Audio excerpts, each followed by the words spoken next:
Assalamualaikum warahmatullahi wabarakatuh.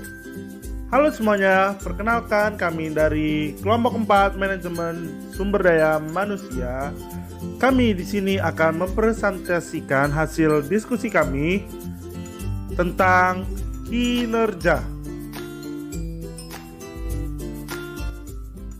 Tujuan pembelajaran dari materi kami adalah yang pertama, menjelaskan kepada individu dan manajer mengenai dasar pemikiran terhadap proses pembelajaran manajemen kinerja di mana mereka terlibat.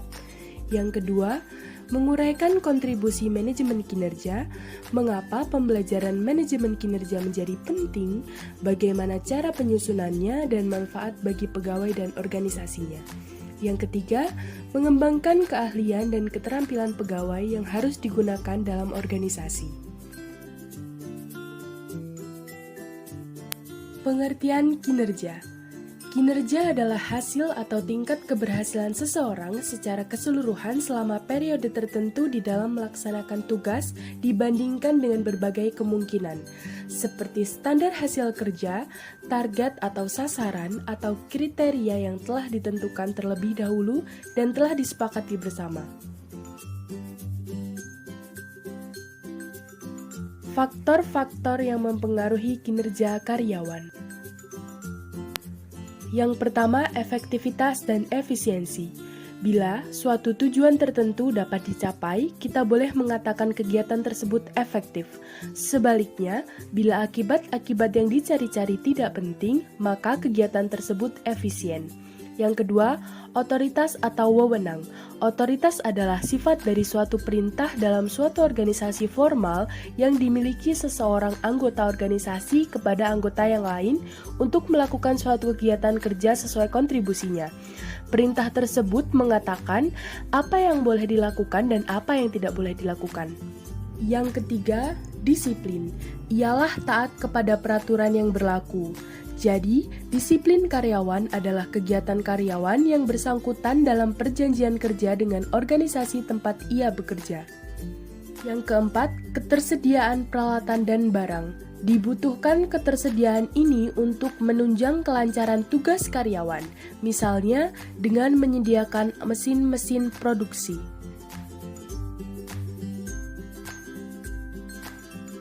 5. Lingkungan kerja. Memastikan karyawan memiliki lingkungan kerja yang sehat ialah kunci dari produktivitas karyawan.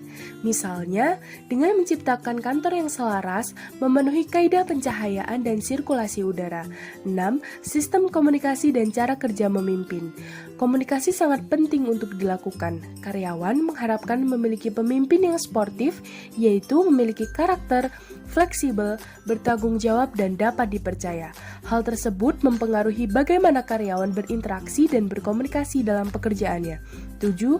Pelatihan dan pengembangan diri. Di samping menambah wawasan, pelatihan harus stay update dengan mengikuti workshop setiap bulan. 8. Bonus dan insentif. Upaya ini sangat krusial dalam memotivasi karyawan dalam meningkatkan kinerjanya. Karena selain menerima gaji pokok dan tunjangan tetap, memberikan benefit kepada karyawan seperti bonus dan insentif juga memacu kinerja karyawan. 9. Visi, misi, dan budaya organisasi. Angkatan kerja generasi milenial selalu mencari purpose atau the meaning of life. Mereka bekerja untuk menciptakan suatu perubahan pada masyarakat, dan mereka bangga bergabung dengan perusahaan yang memberikan mereka ruang untuk berkarya. 10. Deskripsi pekerjaan dan tanggung jawab. Suatu statement penjelasan dan informasi tertulis mengenai karakteristik sebuah jabatan atau pekerjaan, tugas, tanggung jawab, kondisi pekerjaan, hubungan pekerjaan, dan aspek-aspek pekerjaan yang disusun secara jelas dan teratur serta harus dilakukan oleh karyawan dalam sebuah organisasi atau perusahaan. 2004 Grand Cru, hints of pear, white peaches. I've never been more hydrated in my life. Let me cut you a piece of the salmon. No, thank you, It's I'm the stuffed. most delicious thing on the boat. Using my utility belt. No, I'm full. Just dumping in the ocean. You know, we're all in the same boat here. Actually, we're not. Penilaian kinerja. Penilaian kinerja adalah proses mengevaluasi seberapa baik karyawan melakukan pekerjaan mereka jika dibandingkan dengan seperangkat standar dan kemudian mengkomunikasikan informasi tersebut kepada karyawan apabila ada kekeliruan yang terjadi.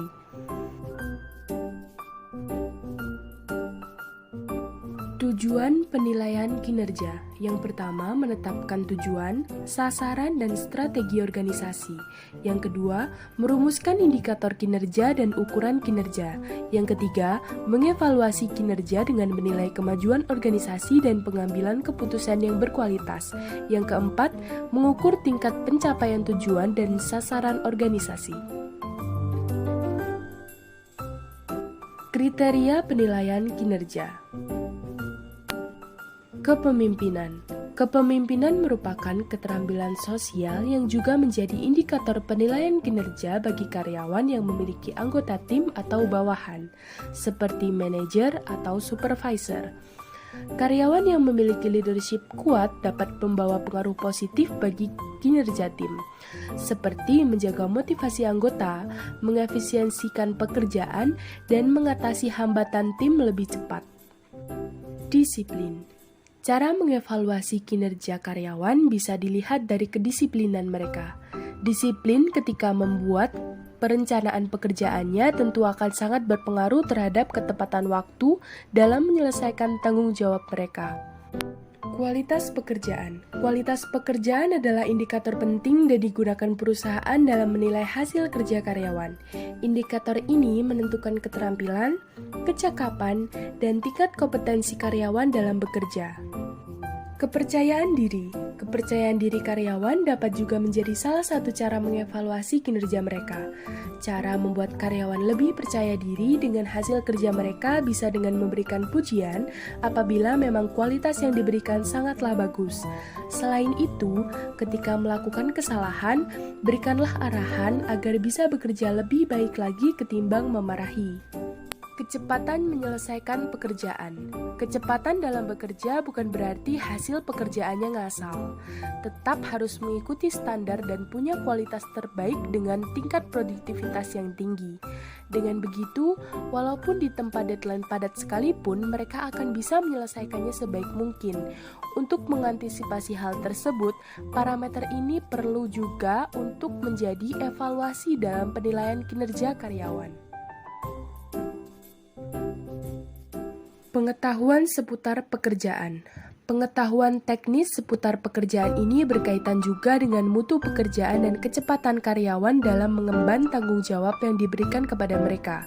Dengan pengetahuan yang mereka miliki soal job desk-nya, tentu diharapkan hasil pekerjaannya pun haruslah yang terbaik. Akan menjadi nilai plus apabila ada faktor kesesuaian disiplin ilmu karyawan tersebut dengan penempatan bidang kerja. Kemampuan menyesuaikan diri. Kemampuan menyesuaikan diri ini penting karena berkaitan erat dengan hasil kerja mereka. Ketika karyawan mampu menyesuaikan diri dengan baik, mereka pun akan mudah menunjang visi dan misi perusahaan. Selain itu, menjalin komunikasi dan hubungan dengan rekan kerja lain pun juga tidak sulit apabila bisa beradaptasi dengan cepat. Kerjasama dalam tim. Kemampuan individu menyelesaikan tanggung jawab mereka masing-masing memang penting. Namun demikian, kerjasama juga dibutuhkan di beberapa pekerjaan. Dengan kerjasama tim yang efektif, terbuka peluang untuk pengalaman berharga ataupun mengatasi segala persoalan yang berkaitan di dalam berbagai pekerjaan. Kemampuan menyampaikan ide. Kemampuan menyampaikan gagasan kepada orang lain cukup penting karena akan mempunyai nilai sendiri bagi seorang karyawan. Bisa saja berangkat dari ide yang dimiliki karyawan tersebut dapat menciptakan inovasi atau produk baru demi membawa kemajuan perusahaan.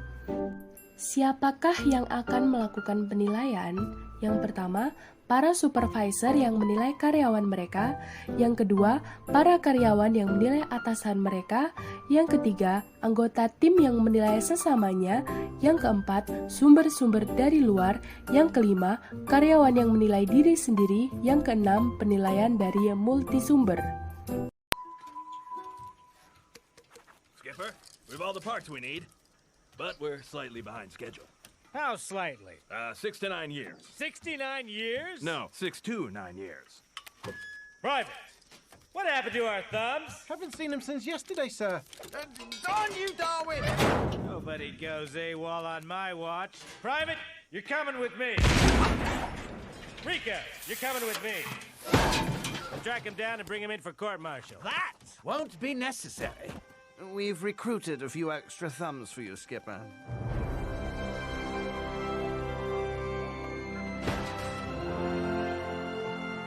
Well, I'll be a monkey's uncle.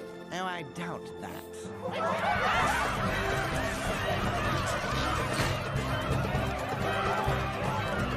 Enough lollygagging. Now let's get to work. We'll divide into 3 groups. Group Alpha, you're in charge of sheet metal fabrication. Group Bronson, you'll handle assembly. Group George Papard, you'll handle craft services. Any questions? Good. Now let's get to work. Syarat penilaian kinerja. Suatu sistem penilaian kinerja harus mampu menggambarkan secara akurat kinerja yang tipikal dari seseorang karyawan. Untuk itu, sistem penilaian kinerja harus yang pertama, job relate, mengevaluasi berbagai perilaku kritikal yang dapat menghasilkan kinerja yang sukses. Yang kedua, praktis, dapat dipahami dengan mudah oleh para evaluator dan karyawan. Yang ketiga, terstandarisasi, memungkinkan terwujudnya praktik penilaian kinerja yang seragam. Tantangan penilaian kinerja. Dalam merancang sebuah sistem penilaian kinerja yang efektif, kita perlu mempertimbangkan berbagai tantangan berikut. Yang pertama, kendala hukum. Yang kedua, bias penilai. Yang ketiga, masalah lintas budaya. Proses penilaian kinerja. Yang pertama, mengidentifikasi tujuan-tujuan spesifik penilaian kinerja. Yang kedua, menyusun kriteria-kriteria kinerja dan mengkomunikasikannya kepada karyawan. Yang ketiga, memeriksa pelaksanaan pekerjaan. Yang keempat, menilai kinerja. Yang kelima, mendiskusikan hasil penilaian bersama karyawan. Kesimpulan dari materi yang telah kami sampaikan yaitu yang pertama, penilaian prestasi kerja merupakan suatu proses rangkaian kerja yang berawal dari penyusunan prestasi kerja yang berupa sasaran kerja pegawai atau SKP yang penempatan tolak ukur yang meliputi aspek kuantitas, kualitas, waktu, dan biaya dari setiap tugas jabatan.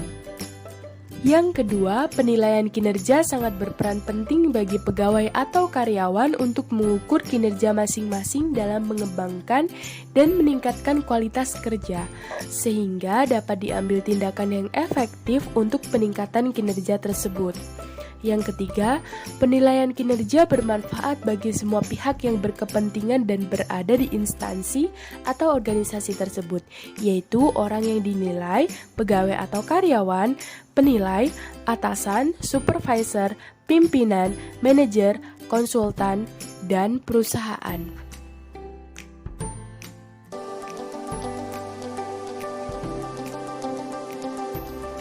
Terima kasih untuk teman-teman semua yang sudah menonton. Semoga pembahasan kita kali ini bisa bermanfaat dan diterima dengan baik oleh teman-teman semua. Sampai jumpa di pembahasan kita selanjutnya. Wassalamualaikum warahmatullahi wabarakatuh.